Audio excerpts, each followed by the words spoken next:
नमस्कार दोस्तों, मेरा नाम है देवांग शाह। आज हम बात करेंगे मुद्रा विज्ञान के बारे में। मुद्रा ये हम कॉमनली कुछ चीजों के लिए ये वर्ड का हम इस्तेमाल करते हैं। पहला है, मुद्रा का मतलब होता है पैसा।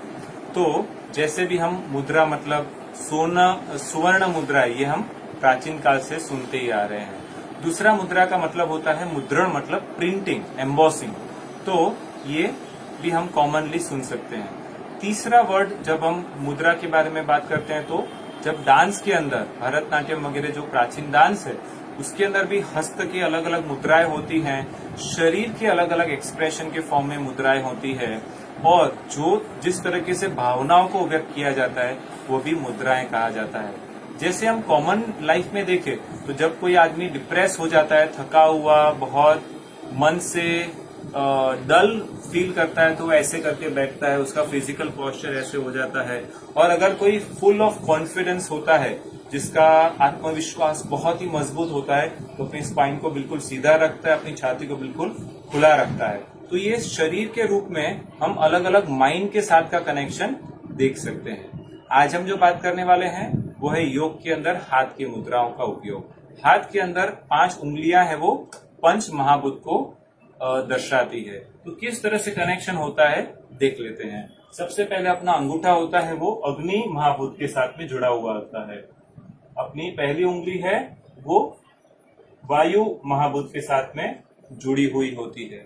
जो अपना बीच की उंगली है वो सबसे बड़ी है, और 5 महाभूत के अंदर सबसे ज्यादा महाभूत कौन सा है? आकाश महाभूत सबसे बड़ा, सबसे व्याप्त ज्यादा होता है।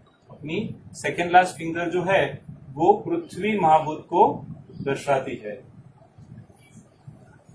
और सबसे जो लास्ट छोटी उंगली है वो जल महाभूत को एक्सप्रेस करती है। तो ये 5 अलग अलग महाभूत अपने 5 हाथ के उंगली अंगूठे में होती है। अंगूठे के अंदर है अग्नि, पहली उंगली के अंदर है वायु, दूसरी बीच की उंगली जो सबसे बड़ी है उसके अंदर है आकाश, सेकेंड लास्ट फिंगर है पृथ्वी, और सबसे लास्ट फिंगर है वो है जल महाभूत। तो ये जो 5 अलग अलग उंगलियां हैं, ये हमारे 5 महाभूत को हम शरीर के अंदर कंटिन्यूसली बैलेंस में रखने के लिए हेल्पफुल होता है। जब भी हमारा इम्बैलेंस होता है तो हम ये 5 महाभूत का कोई ना कोई प्रकार से मुद्राओं से उपयोग करके हम अपने शरीर के इम्बैलेंस को बैलेंस में लाने का प्रयत्न कर सकते हैं। आज हम योग के अंदर 4 मुद्राओं के बारे में सीखेंगे। सबसे पहली मुद्रा है वो है ज्ञान मुद्रा का उपयोग। तो ये पहली उंगली और अंगूठे को जोड़ के रखना है, अपने हाथ को ऊपर की तरफ रखते हुए अपने घुटनों के ऊपर रख के बैठ जाएं। जब हम ऐसे मेडिटेशन के लिए बैठेंगे सुबह शाम 5 से 10 मिनट तक, तब हम देखेंगे कि अपने ब्रेन के तरफ, सिर के तरफ प्राण की शक्ति का प्रवाह मैक्सिमम बढ़ जाता है। जो भी बच्चे लोगों को या ऑफिस में काम करने वाले जो भी कर्मचारी है, जो लोगों को ज्यादा ब्रेन का काम होता है, वो लोगों के लिए ये ज्ञान मुद्रा का उपयोग बहुत ही फायदेमंद हो सकता है।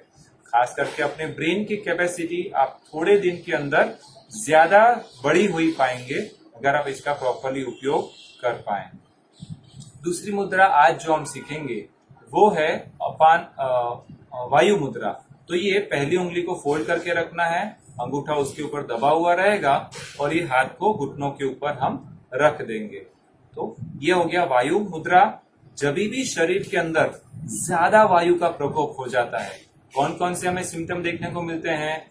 हमें पेट में बहुत ज्यादा गैस बढ़ जाती है, डकारें आने लगती है, नीचे से फाट के द्वारा ज्यादा गैस निकलते रहता है, हमें इंडाइजेशन हो जाता है, कॉन्स्टिपेशन ज्यादा हो जाता है।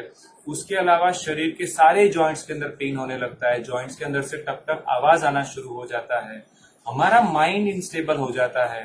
ये सारे प्रकार के रोग हमें वायु के कारण से हो जाते हैं। तो ये वायु मुद्रा का हम उपयोग सुबह शाम कर सकते हैं, इससे हमें बहुत ही अच्छा फायदा मिल सकता है। उसके अलावा जिनका शरीर कंटिन्यूसली ड्राई रहता है, उनके लिए भी ये वायु मुद्रा का बहुत ही फायदा देखने को मिलता है। तीसरी मुद्रा जो आज हम सीख रहे हैं वो है पद्म मुद्रा। एक हाथ के ऊपर दूसरा हाथ रख देंगे और उसको अपने गोद में रखते हुए आंखों को बंद करके ध्यान की अवस्था में आ जाएंगे। अगर हम पद्म मुद्रा का उपयोग पद्मासन में करें तो और भी ज्यादा लाभ मिल सकता है। पद्म मुद्रा खास करके मेडिटेशन के लिए बहुत ही उपयोगी है।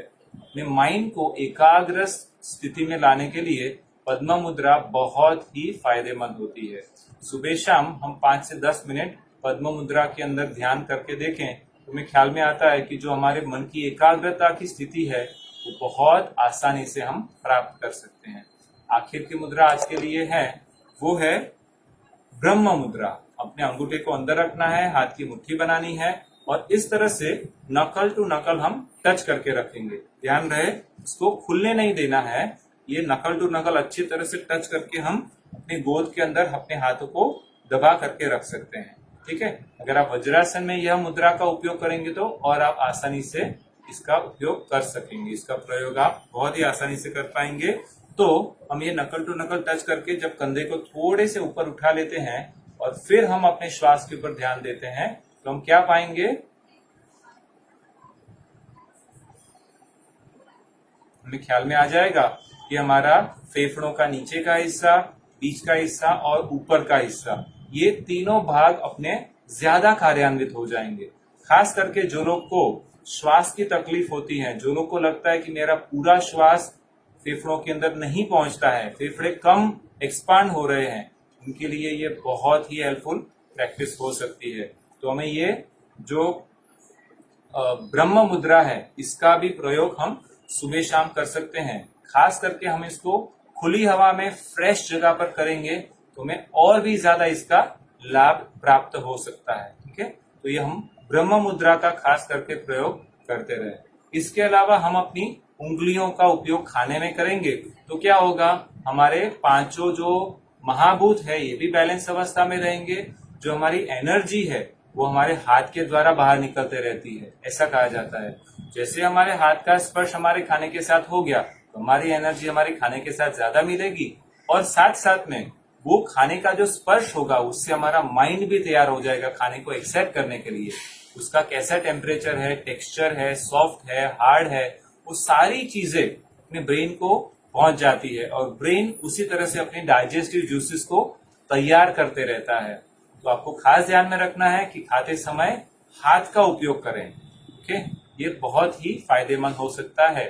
जब बड़े हमें आशीर्वाद देते हैं तो वो हमारे सिर के ऊपर हाथ रखते हैं, उनकी एनर्जी हमारे में आ जाती है तो वो हमारी एनर्जी को बढ़ाने के लिए बहुत ही हेल्पफुल होती है। जब आप और किसी को मिले तो आप इसको उनको नमस्कार करके ग्रीट कर सकते हैं। जब आप उनकी एनर्जी अपनी एनर्जी के साथ में कन्फ्लिक्ट नहीं करना चाहते हैं तो आप उनको नमस्कार कर सकते हैं। ये अपनी एनर्जी अपने पास बचाने में भी हेल्पफुल होता है और बाहर की कोई भी एनर्जी को अपने से दूर रखने के लिए भी हेल्पफुल हो सकता है।